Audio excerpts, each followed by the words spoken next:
مدن رئيس وزراء أدبر ما سنتها ورئيس الفيو إلى سيرسو وكان مع نقينا مركز مطلبات شلي برلمان الصومال وحد كذا شيء عض أغلبية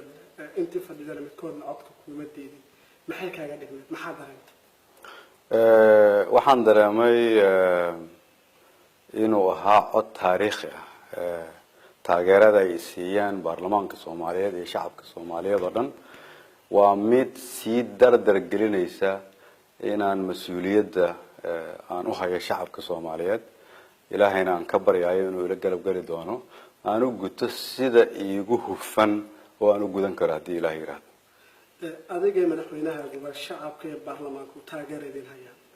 waxaana ku jirtaan maalmihii ugu xasaasisanaa marka laga hadlayo hanaanka siyaasadda golaha wasiirada nooceeba soo dhisi doontaa sida aan shalayto ka sheegay baarlamaanka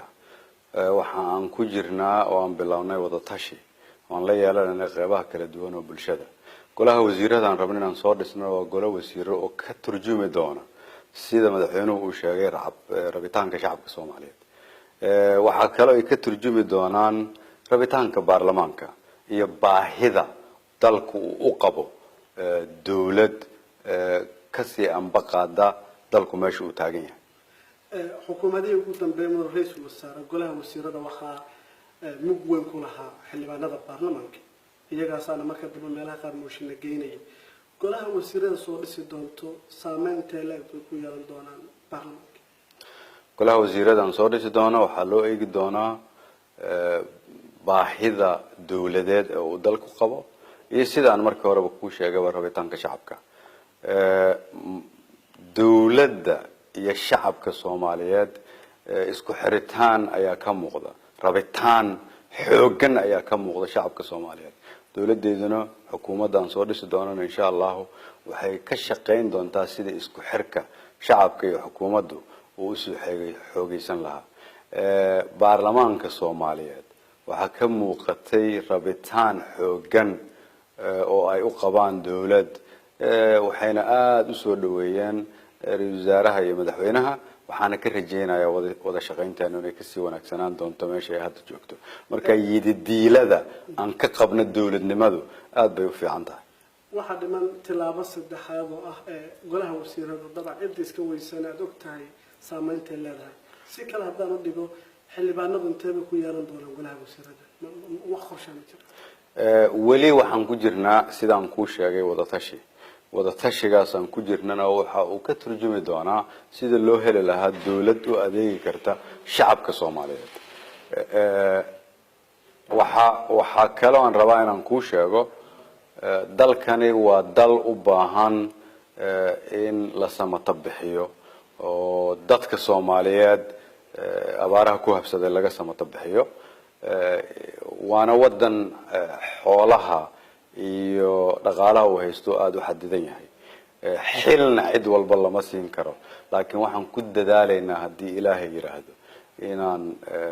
dadkoo dhan kula shaqeyno niyad wanaag qalbi wanaagsan furfurnaan iyo soo jiidasho hadii ilaahay yiraahdo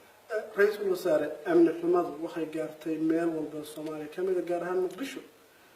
dadka Soomaalidu dilalka qaraxid marka laga reebo waxaad og tahay in amniga deegaanka kooban kaliya salka laga soo galay dadku dhaqaalahan guryaha Muqdisho lagu degan yahay meelaha qaar $500 halka deegaanka Muqdisho kamid ah aan la aadi karin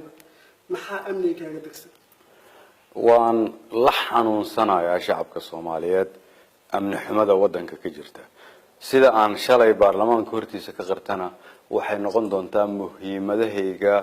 ugu sareeyo oo ay xukuumadeedu hadii ilaahay wax ka qaban doonto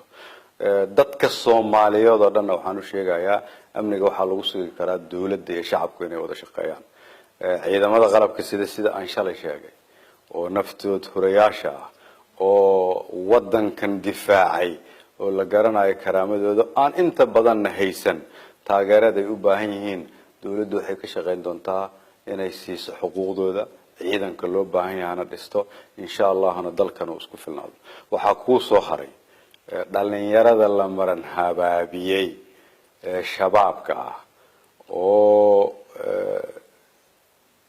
diin aan jirin loo sheegay been loo sheegay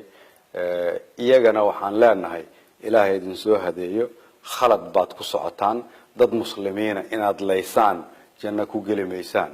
iyagana waxaan u fidinaynaa gacan waxaan leenahay soo dhawaada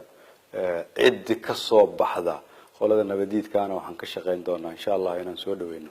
dalkan dadkiisa uu u baahan yahay waana isu keeni doonaa hadii Ilaahay yiraahdo Soomaaliya masuqmaasuqa waxay kaga jirtaa meesha ugu dambeysay adduunyadu meesha ay hataba mana ku cusba dhagahaaga aadeymaha masuqmaasuqa iyo waxyaabaha la xiriira eedaynta Soomaaliya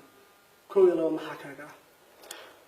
waxay horta marka hore inaan ka bilaabo naftayda iyo nafta xukuumadda waxa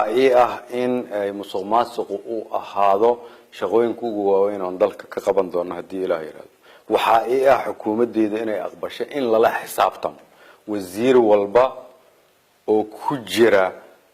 dawladdeeda iyo anigaba shalay sida aan baarlamaanka hortiisa ka qartay shacabka Soomaaliyeed u sheegay waxaan diyaar u ahay in aan la xisaabtamo maalintaan soo dhiso laga bilaabo xukuumadda hadii Ilaahay yiraahdo